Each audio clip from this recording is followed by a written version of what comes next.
में युद्ध जारी है तो कई देशों में उथल पुथल।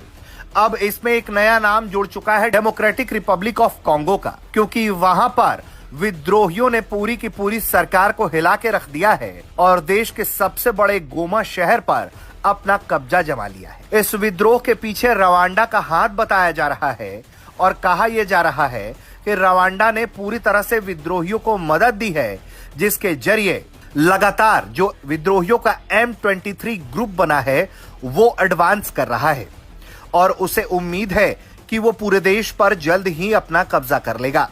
हालांकि कॉन्गो के राष्ट्रपति फेलिक्स का मानना है कि उनकी सरकार मुंह देखते नहीं बैठेगी और वो इसका करारा जवाब देगी।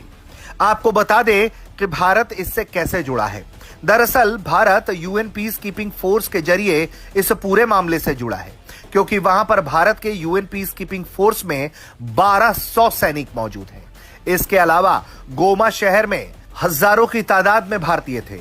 पूरे कॉन्गो में यह आंकड़ा कई हजार का है। अब इस मामले में विस्तार से भारत के विदेश मंत्रालय ने जानकारी दी है और बताया है कि वहां हालात कैसे हैं और भारत क्या कर रहा है।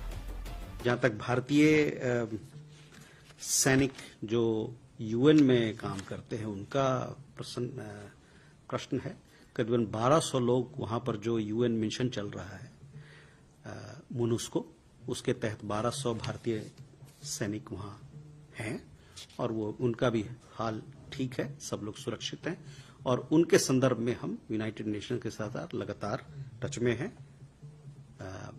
और वहां पर जो गतिविधियां चल रही है उस पर उसके साथ बातचीत कर रहे हैं। डेमोक्रेटिक रिपब्लिक ऑफ कॉन्गो में वहां पर हम लोगों ने देखा कि कुछ शहरों में, कुछ हिस्सों में वहां पर संघर्ष चल रहा है।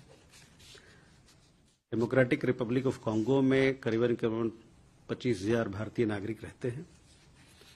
जहां लड़ाई चल रही थी, अभी 2 दिन से मेरे ख्याल से लड़ाई वहां रुका हुआ है। गोमा शहर में कोई 1001 भारतीय नागरिक थे, उसमें से ज्यादातर लोग वहां से सुरक्षित निकल गए हैं। हमारे एम्बेसी ने एक एडवाइजरी भी जारी की है और साथ में हेल्पलाइन नंबर भी दिए हैं ताकि किसी को कुछ मुश्किलात हो तो उनसे तुरंत संपर्क बनाए।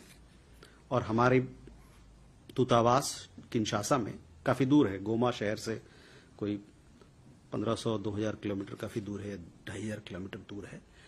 उनसे समुदाय से लगातार संपर्क में है और कोई भी व्यवस्था अभी तक हमारे पास जो खबर है, हमारे जितने नागरिक हैं वहां सब सुरक्षित हैं और हमारे समुदाय के साथ हमारी जो एम्बेसी है लगातार संपर्क बनाए हुई है। जाहिर तौर पर कॉन्गो पर पूरी दुनिया की नजरें हैं। इसके पीछे कई तरह का खेल है। ऐसे में भारत न सिर्फ अपने नागरिकों को बचाने के लिए अलर्ट मोड पर है, बल्कि कॉन्गो में लोकतांत्रिक व्यवस्था बनी रहे, इसे भी सुनिश्चित करने के लिए यूएन के जरिए वो अपनी महत्वपूर्ण भूमिका निभा रहा है। लेकिन अपने जवानों की सुरक्षा के लिए भी भारत लगातार यूएन से संपर्क में बना हुआ है और ये सुनिश्चित कर रहा है कि किसी भी भारतीय को वहां किसी भी तरह की हानि का सामना ना करना पड़े।